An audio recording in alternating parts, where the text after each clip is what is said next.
Fala, seus lixos! Sejam bem-vindos mais uma vez ao melhor canal desse YouTube. Não vou nem discutir mais uma vez sobre qual é o melhor canal do YouTube, porque nós já concordamos que é esse. E quem discordar, como eu sempre digo, está errado. Antes de mais nada, me agradeçam por estar aqui gastando meu tempo, fazendo com que vocês sejam menos ignorantes, trazendo luz a essa terra, assim como o nosso papito Jesus mandou fazer. Agradeça também e faça parte do Apoia-se, tá aqui o link do Apoia-se, tá na descrição do vídeo. Também você que acha que esse trabalho precisa de financiamento, e ele precisa sim. E aqui seu dinheirinho sempre vai ser bem utilizado. Em breve vamos trazer o vídeo aqui da cirurgia de mastectomia que o Júpiter fez. É um rapaz trans que sofreu pra caralho hate de todo mundo, de direitista, de esquerdista. Eu perdi 5 mil seguidores no Instagram quando postei que tava gravando com ele. E aí a gente fez aí esse milagre, e o Júpiter agora realizou o sonho dele graças a este ambiente, a essa comunidade de lixos aqui da qual você faz parte. Lembrando, você me segue no Instagram, larga de ser arrombado. Direto tem gente lá comentando nas minhas postagens lá: nossa, Thiago, quero ir no seu show. Aí eu abro o Instagram lá, clico na foto horrível da pessoa e não está me seguindo. Vocês endoidaram, que porra é essa? Me segue no Instagram, me segue nas minhas redes sociais. Qualquer uma delas pode cair o engajamento a qualquer momento, então você precisa estar atento a todas. Hoje nós vamos falar sobre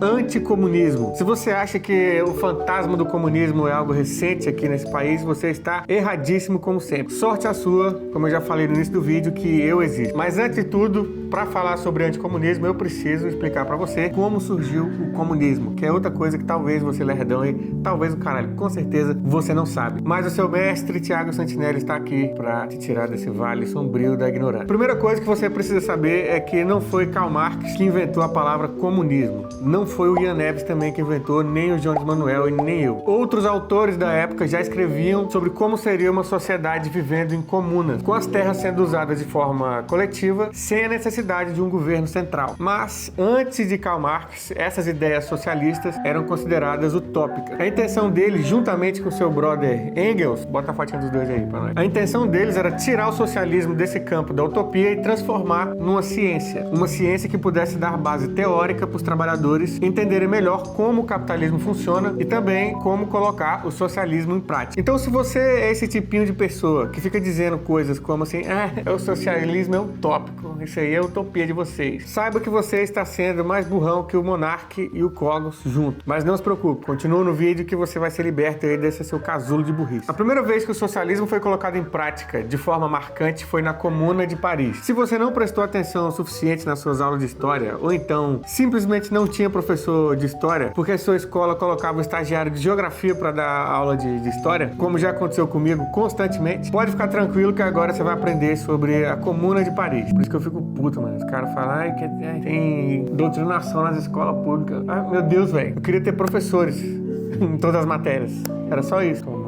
A Comuna de Paris aconteceu depois que a França perdeu a guerra em 1871. Mas a França não apenas perdeu essa guerra para a Prússia, ela perdeu de uma forma humilhante. Esse foi o 7-1 deles, só que com todos os jogadores mortos no final. A França teve que entregar territórios, pagar bilhões de indenização, e o exército da Prússia ficou lá ocupando o lugar até eles terminarem de pagar todas as dívidas. Imagina, você empresta dinheiro pro agiota, ele vai morar na tua casa com as contas pagas, o mês inteiro até tu pagar a tua dívida com ele. Imagina. A população já estava puta da vida porque entraram numa guerra que eles não queriam entrar, e pra ainda por cima perder, e todo mundo ia ficar sem emprego e passando fome. Então, no dia 18 de março de 1871, as tropas francesas foram buscar canhões para se renderem, mas os trabalhadores franceses olharam para a situação e falaram: o quê? Esses canhões aí? Pode trazer para nós. Deixa com a gente aqui, tem operário ali atrás que tá precisando de canhão. Deixa aqui as armas com nós. Operário de fábrica, pedreiro, marceneiro, artesão, intelectual, estudante, advogado, todo mundo simplesmente tomou as ruas da cidade e declararam a Comuna de Paris a primeira revolução socialista da história. Apesar de ter sido no século XIX, existem fotos dessas barricadas feitas por esses trabalhadores que ficaram conhecidos como os comunards. No dia 26 de março, as comunas fizeram eleições municipais e a Comuna de Paris fez em 2 meses as seguintes coisas, se liga. Criou uma Guarda Nacional, fez um comitê central com ministérios da Educação, Saúde e Guerra. A educação se tornou gratuita para todos e pela primeira vez mulheres puderam estudar. Aliás, o movimento de mulheres trabalhadoras foi essencial nessa luta pela comuna. Milhares de crianças da classe mais pobre receberam material didático gratuito e entraram pela primeira vez numa escola. A saúde se tornou gratuita para todos pela primeira vez e rolou até uma campanha de vacinação contra a varíola. Houve a separação entre igreja e Estado, não proibiram a igreja, mas houve a separação, entendeu? Da igreja e Estado. E o ensino passou a ser laico, de verdade, não igual aqui no Brasil. Aboliram a pena de morte, aboliram o serviço militar obrigatório também, e os teatros e museus foram coletivizados. E a direção desses locais foram entregues à Federação de Artistas de Paris. E pela primeira vez, toda a população pôde consumir arte de graça. Isso não existe nem no Brasil até hoje, tá? E tudo isso que eu falei pra vocês em apenas 2 meses. Pra você ver de tudo que o trabalhador é capaz quando não tem a porra de um patrão atrapalhando e enchendo o saco. Mas infelizmente a Comuna de Paris durou apenas 2 meses e meio. Mais precisamente 72 dias. Nesse ponto da história, o presidente da França, de origem burguesa, era o Adolf Thiers. Sei lá como é que pronuncia isso aqui. E não é o Adolf que você tá imaginando também, tá? Não é o Adolf que você pensou, mas dá pra odiar ele do mesmo jeito. Ele é tão arrombado quanto. Ele ordenou que o exército, com a ajuda da Prússia, cercasse Paris e simplesmente atirasse em todo mundo. Foda-se, bala em geral. Não importa quem esteja na frente, mulher, criança, adulto, idoso, foda-se, é bala em todo mundo. Os dias 21 até 28 de maio de 1871 ficaram conhecidos como Semana Sangrenta. Porque simplesmente, mano, levou dias pra limpar as ruas de sangue dos comunards, nem sei se é assim que pronuncia, das ruas de Paris. Olha essa porra. Usar o exército pra vencer uma guerra contra outros países,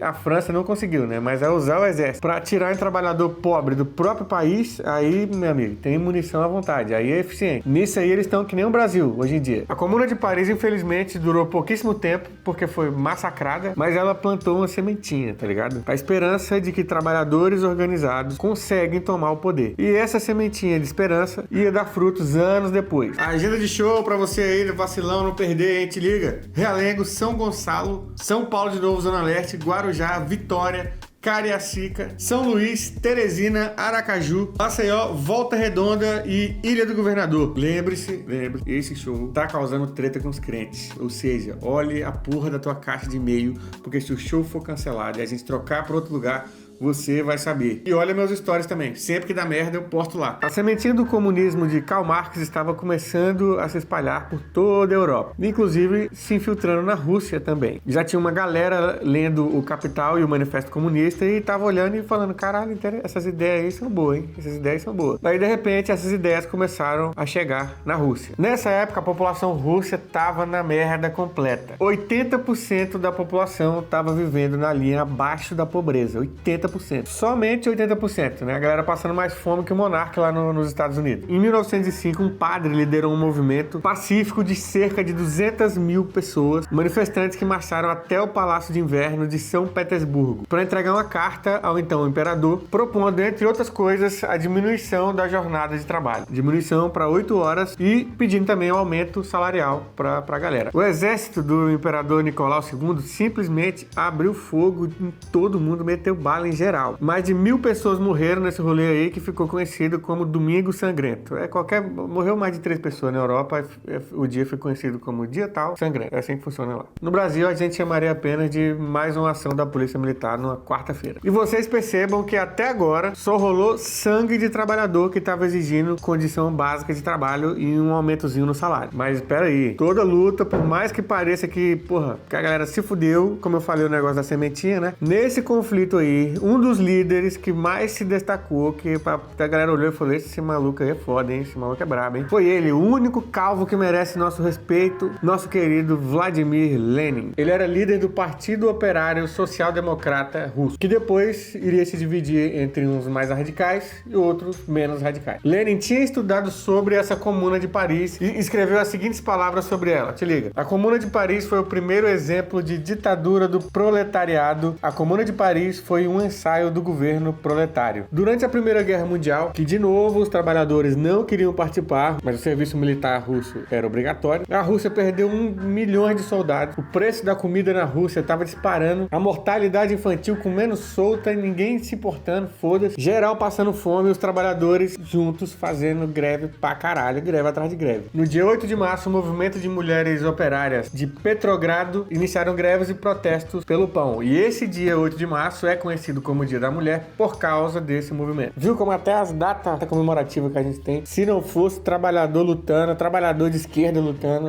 a gente não teria. E isso gerou uma onda de protestos que simplesmente derrubou o imperador e começou um governo provisório. Até que chegou o mês de outubro. Outubro, meu amigo. Outubro de 1917 é a data que faz todo burguês, todo bilionário arrombado, chega, treme na espinha. Em outubro de 17 aconteceu a revolução mais influente do século XX. Nesse mês, a ala mais radical dos revolucionários, que eram os bolcheviques, tomaram o poder, sendo liderados por nada mais, nada menos que nosso Calvão preferido, depois do Xandão. Difícil odiar o Xandão, é difícil, meu Deus do céu, como é difícil odiar o Xandão. Ele, nosso querido Lenin. E isso porque o Lenin prometeu tirar a Rússia da Primeira Guerra Mundial. O lema dos bolcheviques era o seguinte, bota na tela aí pra nós: paz, pão e terra. E de fato, quando ele chegou ao poder, ele cumpriu a promessa dele e tirou a Rússia da Grande Guerra. Um ano depois de assumir o poder, os bolcheviques fizeram uma votação e decidiram executar por fuzilamento o imperador Nicolau II e toda a sua família, que por anos e anos ficaram lá ostentando luxo em mais de 20 palácios, enquanto a população russa morria de fome nos campos, jogada pra lá. Aqui vai pra você agora uma lista de conquistas para a classe trabalhadora que a Revolução Russa trouxe e que, né, através ali da liderança dos bolcheviques, foram colocadas em prática. As terras da Igreja Católica, não a Igreja Católica, as terras da Igreja Católica, da nobreza e da burguesia foram desapropriadas e concedidas aos camponeses. Indústrias passaram a ser controladas pelos operários, os bancos todos se tornaram públicos, como em toda a experiência socialista, educação e saúde se tornaram públicas e universais. Eles fizeram campanhas de vacinação e de alfabetização em massa. Pela primeira vez na história, houve a legalização da homossexualidade e pela primeira vez na história, houve a legalização do aborto. A grande questão é que a Revolução Russa não apenas trouxe mudanças para a vida ali da galera na Rússia. A organização dos trabalhadores foi tão grande que isso acabou inspirando trabalhadores pelo mundo inteiro. Começaram a surgir partidos comunistas em vários países, além de sindicatos combativos de verdade e greves que exigiam direitos como, por exemplo, diminuição da carga horária de trabalho e melhores salários para todo mundo. E isso gerou na burguesia, nos ricos, nos poderosos, nos imperialistas, gerou neles um medo gigantesco do comunismo, tá ligado? Vem daí. A burguesia foi expulsa da Rússia e isso fez com que os ricaços de outros países começassem a ficar preocupados, pensando: olha, os operários aqui do nosso país nunca podem pensar em fazer algo igual fizeram lá na Rússia, viu? É porque se deixar, eles vão perceber que eu sou mais inútil que feriado em domingo. E aí a gente vai acontecer igualzinho lá. Nós vamos ser botados pra fora porque não contribuímos com nada na sociedade, enquanto a gente só explora esses operários aí. Não podemos deixar acontecer. Na Itália, por exemplo, surgiu com muita força o Partido Comunista Italiano, que assustou tanto os ricos na Itália, mano, assustou tanto os ricos de lá, que eles decidiram todos juntos ajudar e financiar qualquer um que conseguisse parar o movimento comunista na Itália. O escolhido pela burguesia, pelos ricaços, foi, né, a gente conhece muito bem ele, esse merdão aqui, Benito Mussolini. O Mussolini subiu ao poder na Itália com ajuda, com financiamento, com dinheiro desses ricaços. Inclusive, um deles foi o fundador da Fiat, que era o Giovanni Agnelli. E a gente achando que a pior coisa que a Fiat fez foi o Uno, né? Olha aí, toma na sua cara. O fundador da Fiat contribuiu com automóveis e dinheiro para que Mussolini chegasse até o poder. Cada país tem o velho da van que merece. A ideologia do anticomunismo já estava no Mussolini, que perseguiu, prendeu e matou comunistas que defendiam o marxismo. Como, por exemplo, o famoso filósofo Antônio Gramsci, que é esse carinha aqui. Os olavistas falam pra caralho dele. Se você já ouviu o Olavo de Carvalho falar alguma bosta, você já ouviu ele falar do Gramsci. Além disso, Mussolini proibiu os sindicatos independentes, porque ele sabia que trabalhadores organizados tinham o grande poder de deixar ele pendurado de cabeça para baixo. Depois vocês dão uma olhadinha na diferença dos trabalhadores, no salário dos trabalhadores que estão lá pertencem ao sindicato da PepsiCo, né? Nas empresas onde o sindicato atua. E depois vocês dão uma olhadinha no salário e nas condições de trabalho das mesmas empresas, só que não tem um sindicato atuante. Depois vocês dão uma olhadinha. E aí, no mesmo ano em que o Mussolini chega ao poder lá na Itália e a União Soviética é oficialmente instaurada pelos bolcheviques, surge no Brasil o Partido Comunista Brasileiro, que depois teria como um de seus membros o tenente Luiz Carlos Prestes, que é esse rapaz aqui, né? O Prestes é uma figura mitológica que comandou um movimento social armado chamado Coluna Prestes. Quem explica isso aí melhor pra gente, ninguém melhor pra explicar isso do que o próprio Prestes. O Cordeiro de Faria, o segundo de João Alberto Lins de Barros, o terceiro do Antônio Siqueira Campos e o quarto do Djalma Dutra. Foi essa a composição da coluna até o fim, né? O objetivo da coluna, quando iniciamos essa marcha pelo Brasil, era manter a luta armada, com o objetivo que nós tínhamos, né, de atrair forças inimigas no maior número possível, esperando que com isso os nossos companheiros na capital da República, no Rio de Janeiro, tivessem maiores facilidades para depor o Bernardes, né?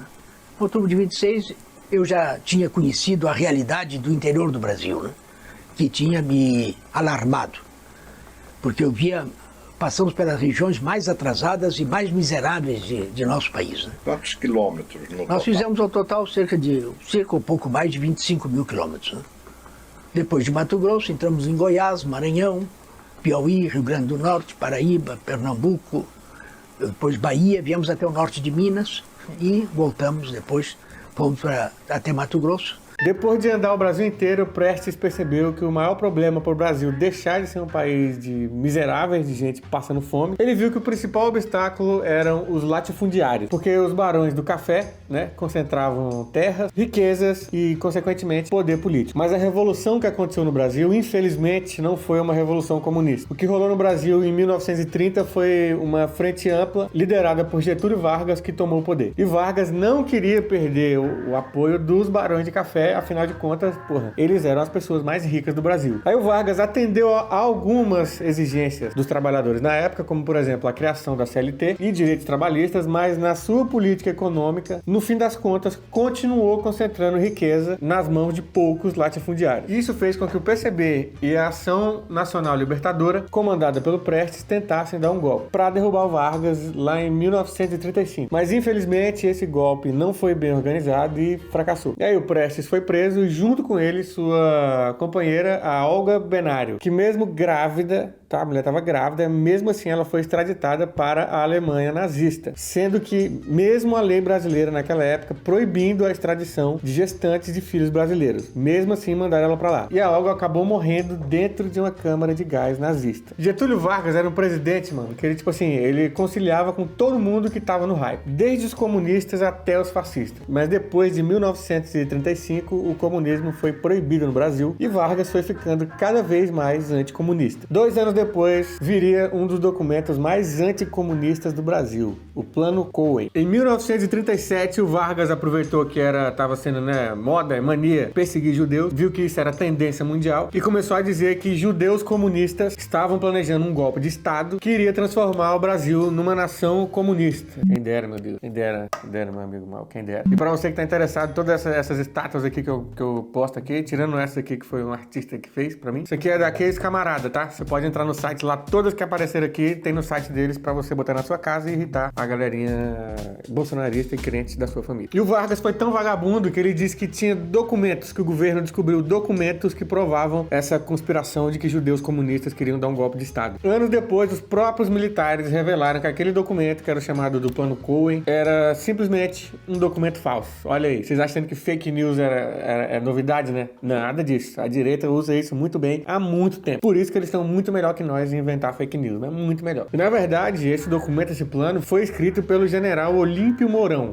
Mourão e exército junto, a gente sabe já que vai vir um caminhão de bosta pela frente. E aí o Vargas utilizou desse documento falso para, através do jornal e do rádio, deixar a população com medo do comunismo. E é óbvio usar isso para justificar um golpe e a ditadura que aconteceu em 37. Ditadura essa que prendeu, perseguiu e torturou comunistas brasileiros, num regime conhecido como Estado Novo. Essas coisas que tem novo no nome nunca presta. Estado novo, partido novo, fica longe. E aí na década de 1950 começou a perseguição mais intensa que os comunistas do mundo inteiro já receberam. Esse período ficou conhecido como caça às bruxas. Isso porque um senador malucão lá, que reza pra pneu lá dos Estados Unidos, começou uma campanha fortíssima de anticomunismo, conhecida como macartismo. Acho que é assim que fala, foda-se também. Porque era o nome do arrombado, McCarthy. Eu não me recuso a pronunciar o nome inglês corretamente, caguei. Eles vão falar São Paulo, já viu gringo falando São Paulo? Ah, São Paulo, vai te fuder. Se não existe boa vontade pra falar os nomes daqui do Brasil corretamente, caguei pra falar os nomes corretamente desse arrombado. E essa perseguição atingiu, inclusive, o cinema. Foi criada mesmo uma lista negra de Hollywood, que tinham 10 nomes de roteiristas e diretores que foram proibidos de trabalhar porque tinham envolvimento com o Partido Comunista. O mais conhecido deles foi o Dalton Trumbo. Trumbo, pra quem não sabe, foi o autor daquele filme famosíssimo que ganhou o Oscar pra caralho, o Spartacus, que é a história de um escravo da Roma Antiga que inicia uma revolta de escravos. Trumbo, entre outros diretores e roteiristas, foi preso por ser membro do Partido Comunista. E eu tô falando isso que é pra você não cair naquele papinho,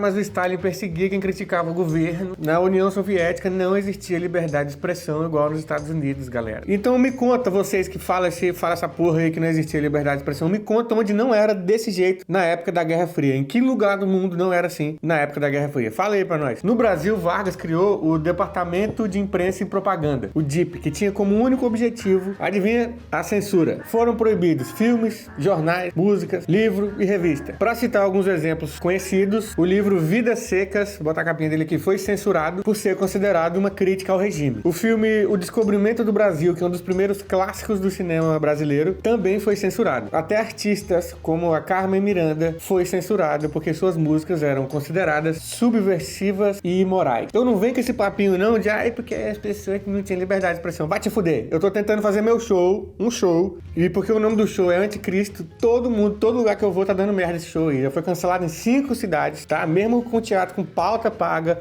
contrato assinado, eles cancelam lá e foda-se porque os cristãos das cidades estão indo lá reclamar. Só por causa do nome do show. Ninguém assistiu o show, ninguém foi lá pra ver do que eu tô falando, só por causa do nome estão censurando. E aí isso é censura prévia. Mas aí você vê, tá vendo aí a direita reclamar que estão cancelando o show meu aí? Nunca! A censura nos Estados Unidos, essa foi tão pesada que eles exilaram, mano, o Chaplin. O Chaplin. Quão sem coração você tem que ser pra, exilar o Charlie Chaplin? Que falta de infância é essa aí?